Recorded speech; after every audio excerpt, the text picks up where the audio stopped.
Yes, I am interested in the department's response to MH370 and the role that the Prime Minister's department has played.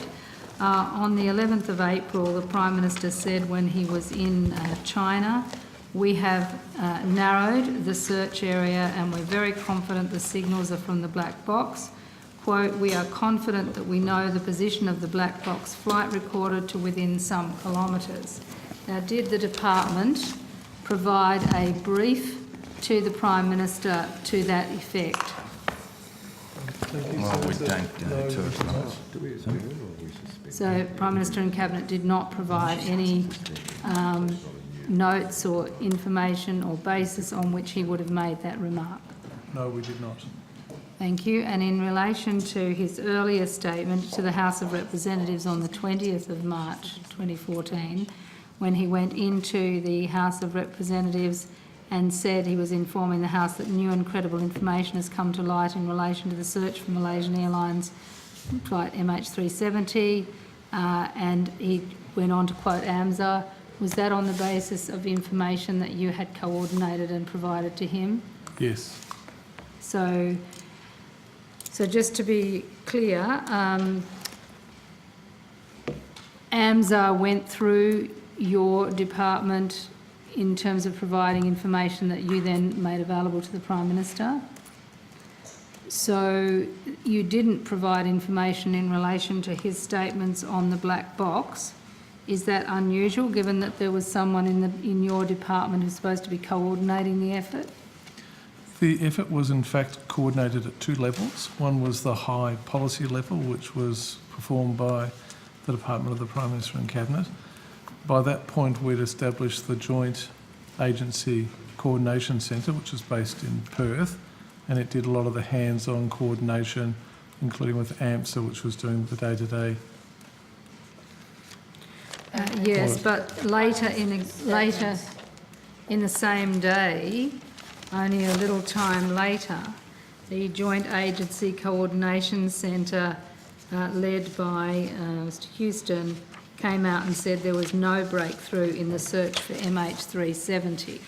So who provided the Prime Minister with that information if it wasn't the Joint Agency Coordination Centre that gave him the confidence to make that statement in China?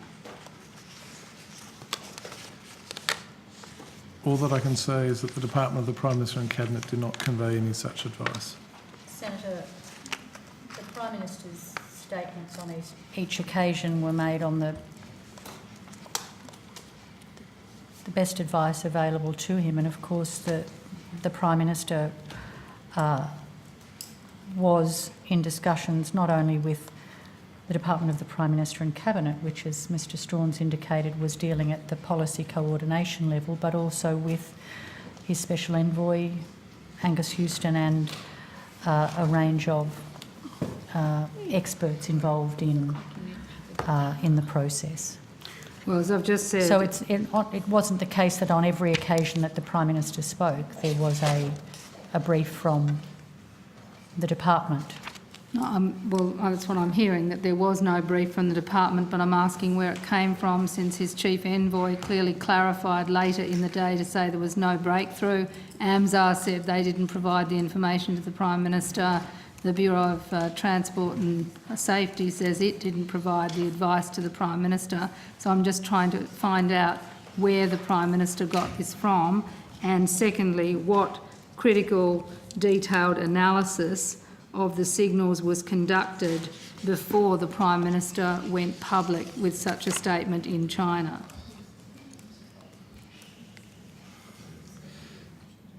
The process of searching for this aircraft has been inherently difficult. It's been based upon very small fragments of information, a very, very large area, and in that context, occasionally information came to light which appeared at first hand to be encouraging, to suggest that the plane's black box may have been located.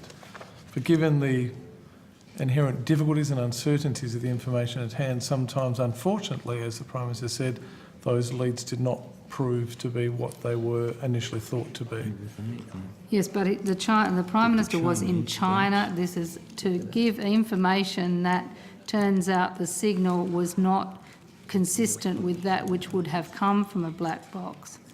Surely there would have been detailed analysis before the Prime Minister went public with something like that, when so many lives and families and everything were obviously, especially in China, where a large number of the families of the victims, the people who've died, come from.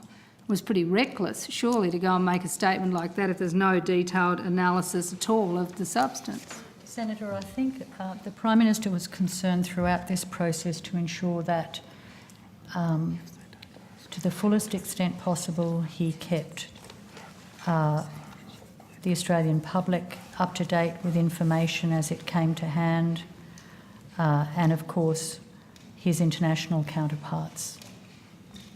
Yes, but wouldn't you agree it's reckless to keep people informed if there's no basis for the claims that are being made? And that's why, could you take it on notice then to tell me on whose advice the Prime Minister made his statement in China that that we're confident we know the position of the black box flight recorder to within some kilometres. Somebody must take responsibility for providing that information to the Prime Minister.